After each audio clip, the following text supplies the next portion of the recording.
Most business podcasts talk about growth like it is always forward, always up, always more. More revenue, more impact, more scale.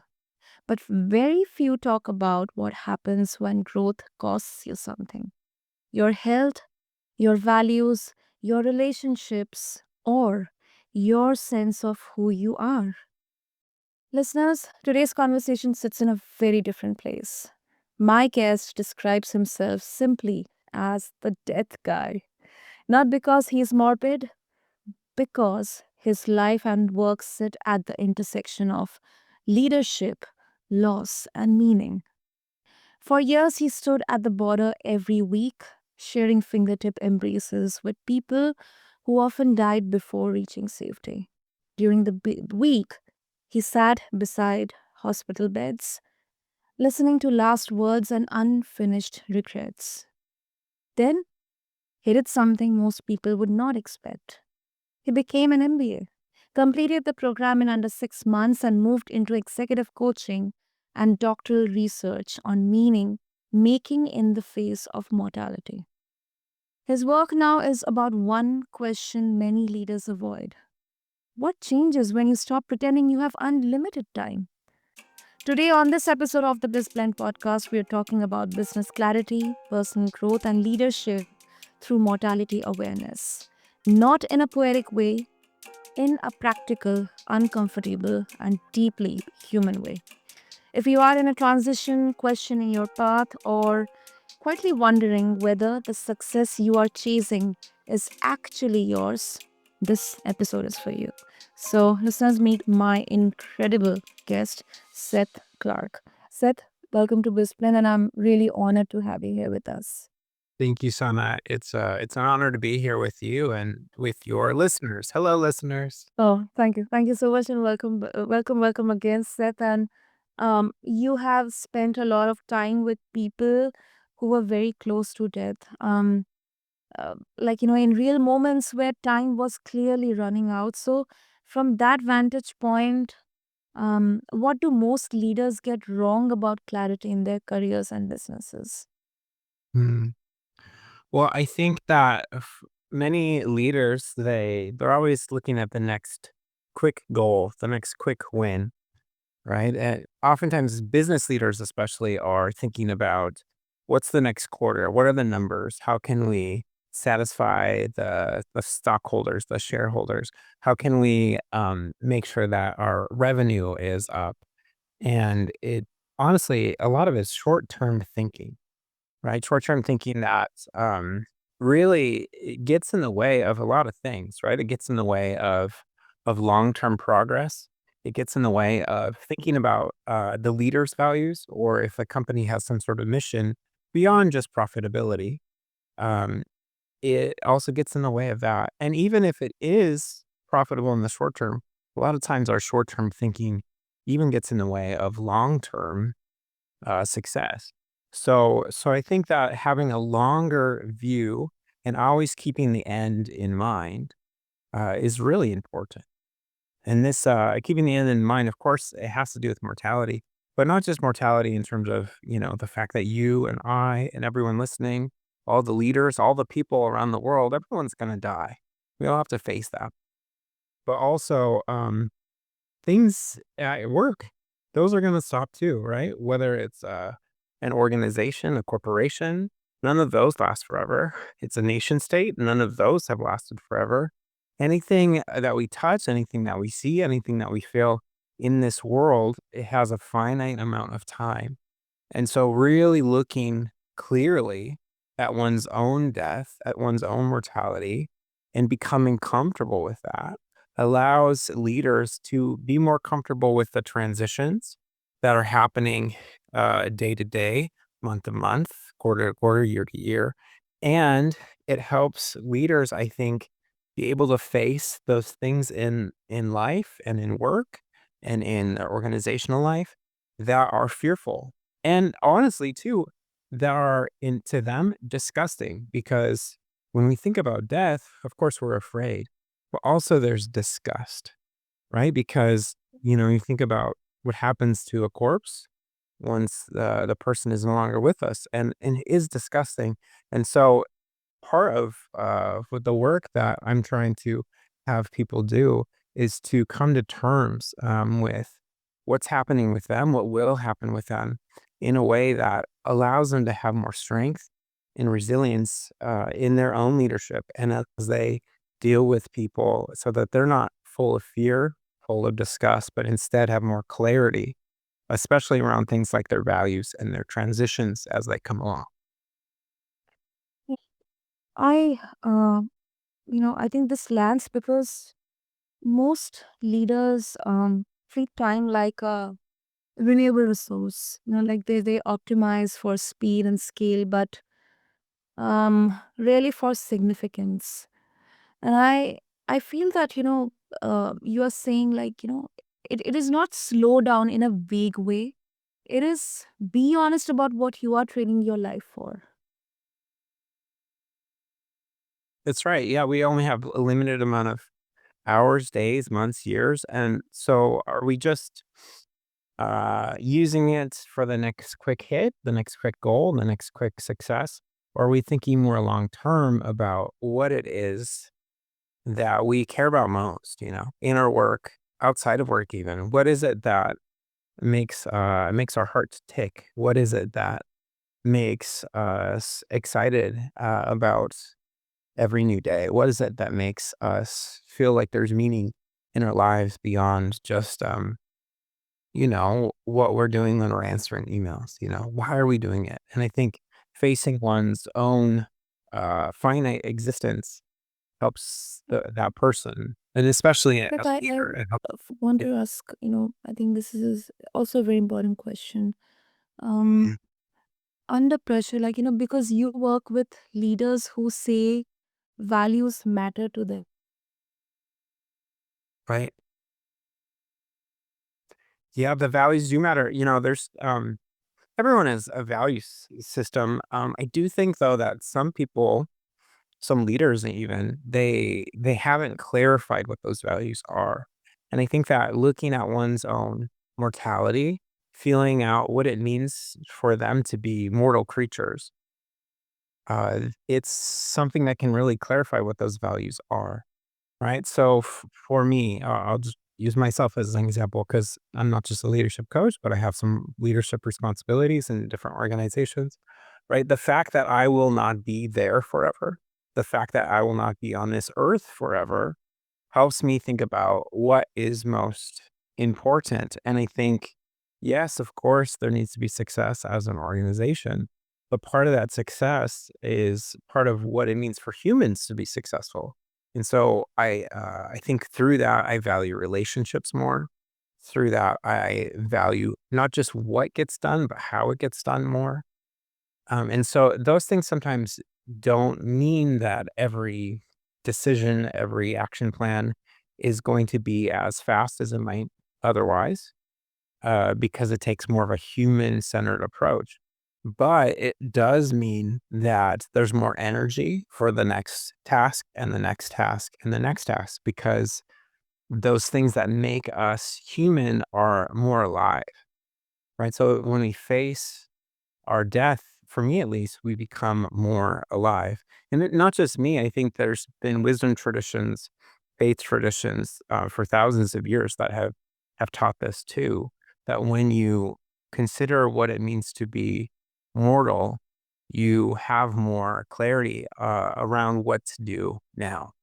And that doesn't mean everyone needs to go be a monk, but what it means is that everyone has the opportunity to really put into practice the things that they care about the most. I think leaders, especially, are tasked with that. They are the models for how to do work and how to live life well. Kind of a uh, harder version of that question. Like, is it possible that some of the values leaders claim to hold are actually aspirational stories, not real commitments? I think so. Yeah, I think that all of us, we have ideals. Our values are our ideals, right? And there is always some sort of gap between what those ideals are and how we live them out, you know? And when talk about my own personal story, do I always treat everyone the way I want to be treated? No, no, I don't. I fail at that. Do do I always find the right balance as a leader between what needs to be done and how I think the ideal way is to do that? No, because we're human and we're flawed in that way. So we can't ever have perfection. And so I do think that leaders are often aspirational in their in what their values are, and sometimes, you know, sadly, some leaders are also, I think, deceptive. Right? They're trying to be influential by showing some sort of aspiration, but it's talk, and talk is cheap. And so, you know, I've seen many times. I'm not going to call out anybody now, but I think we've all seen it where leaders talk a good talk, but they don't walk that walk, right? They have a way in which they say big things about wonderful values, you know, how they care about the stakeholders in the community, how they care about their workers, how they care about more than just the bottom line. But at the end of the day, you can you can tell that the ratio that they speak about is not the ratio that they put into practice. You know, they do care more about their power or their ego or the money that they're making or those kinds of things than they do what they're actually speaking. And I think mortality awareness helps leaders to really consider, is this real for me? Because death is real. Death is coming for us all. Are these values that I'm talking about ones I'm actually putting into practice? Yes, yes, yes. I think this is something that, not only the professional but or leadership, but kind of all of us, Yeah. we do not want to think about it, to be honest, Seth. No, We no. do not want to think about it. But it is there. I mean, I do not want to kind of I no intention in, kind of creating or triggering any fear. But when I'm gaining more and more experiences, whether it's in my personal or professional life, I believe you have to face the reality. But then there are there are people, there are channels, there are modalities, there are communities where we can actually seek help. And I think that shame or that fear or that guilt is something that kind of defeats, um, or gets us into that rabbit hole or that never ending loop, that vicious circle, that it doesn't kind of let us even ask for help. So I think that is something that I can realize. Yeah. Well, and I think too, what you're talking about asking for help, right? Part of asking for help is realizing that we're finite. You know, we don't have all the answers. We don't have all the power. And in terms of mortality, we don't have all the time. And so having a clearer understanding of who we are, what we can do, what we can't do, who the other people and the other groups of people that we're involved with, that we're working with, who they are, what resources they have or don't have.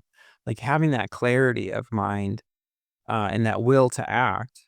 Also knowing we don't have limit, we don't have unlimited power, but we do have some power, and we don't have unlimited time, but we do have some time.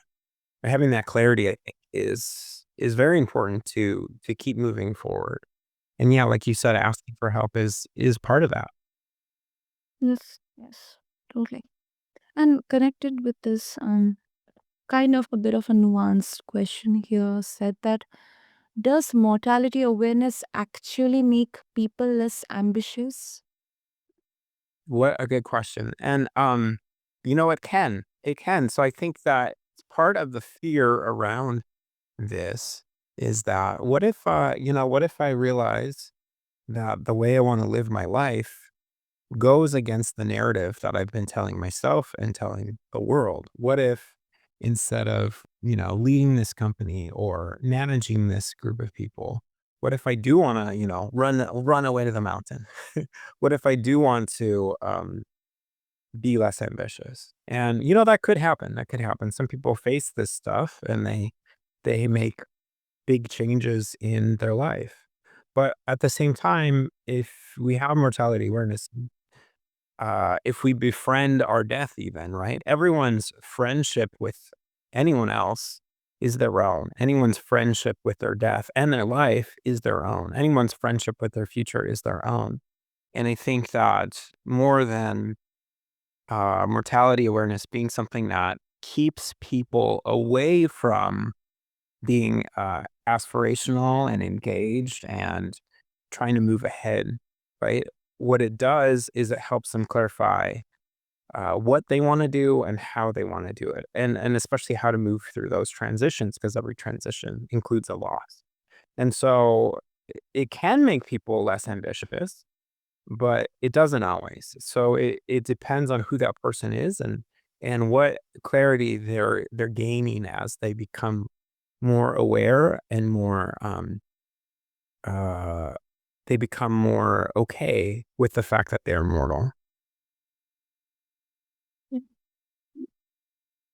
Mm, I uh, you know, I think the hunger that drives people to build something hard.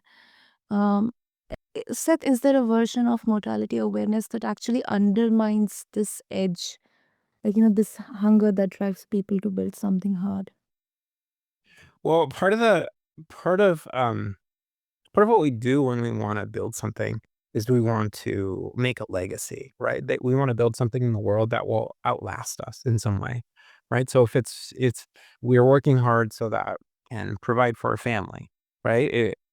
Our kids hopefully will outlast us and our grandkids and their kids and grandkids, right? And so somehow we're providing for a future that we will not see. And if we think more broadly, right, we're thinking about our countries or our communities, and we're trying to build something that goes beyond us, that somehow impacts the world, or even in our companies, right? We're trying to build a company or make it bigger or make it stronger, more durable, especially now with all of these AI transitions and there's so much uncertainty in the world. We're trying to make something that will last. And so that's kind of an immortality project. And I think mortality awareness, it doesn't say those things are good or bad necessarily. What it does is it says, um, what am I actually trying to achieve here?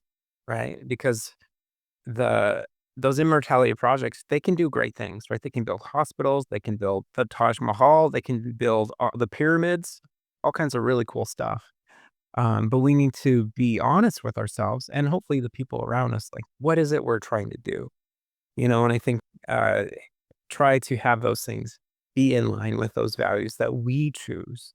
And hopefully, I'm someone who believes in ethics. Hopefully, the values that we have, that we hold, that we choose, that we enact are values that are pro social, that are good for the world, not just good for us and our stakeholders and shareholders at the end of the day, but good for all people. No, and we can't always do that, but at least that's the ideal. That's what we strive for. Yeah. And I mean, you study meaning making in the face of mortality, set. Like when leaders experience loss, personal or professional, what separates those who grow from those who harden? Yeah, I think when it comes to loss, right? The ancient Stoics, right? So they were in Greece, a long, long time ago, 2,000 years ago and more. And they would talk about how every day behind us is a day that is lost, is a day that your old self is dead. And so for people who really take stock in that what is behind us is truly behind us, we'll never have it again. For the leaders who do that kind of thing, who realize that one day that'll be the last day of death for us. The old versions of us have already died, and they're not coming back. One day is the last day that the last version of us will die. People who take stock in that, leaders who take stock in that, they realize that what is coming up, what is happening, this is what we have control over. What did happen, what was in the past, we don't have any control over that. And so it is ours. Today is our day. Right now is our moment to do what we want to do and to do what we need to do. And that is our gift, right? Yesterday was a gift. Today is our gift now. Yeah, that's beautiful. That's beautiful said. Ah, lovely, lovely. So before we wrap up, said if listeners they would like to further connect with you. I mean, this is such an essential and I think a very very unique conversation, especially on BizBlend. Trust me, I've never have had discussion on this. I mean, the systems or the processes or journeys, but more from um, a lived experience and systematic, not systematic, but like an approachable way. I think more and more conversations should be encouraged around this. So if listeners they would like to further connect with you, what would be the easiest way? Yeah, I think, the best way is probably on LinkedIn. That's where so much of business is happening these days. So it's just linkedin.com/Seth David Clark, SethDavidClark. That's the best way. And from there, you can go to my website, and I have some other social medias. But LinkedIn is probably the best way to follow what I'm doing and to get in touch. Super. Listeners, we have all the details mentioned in the show notes, so just refer to them along with this episode. And as we wrap up, I think this conversation honestly does not offer easy takeaways, and that is intentional because mortality does not simplify life, it clarifies it. What stands out to me is this: business clarity does not come from more information, it comes from deeper honesty. Honesty about time, honesty about loss, honesty about what we are willing to trade our lives for.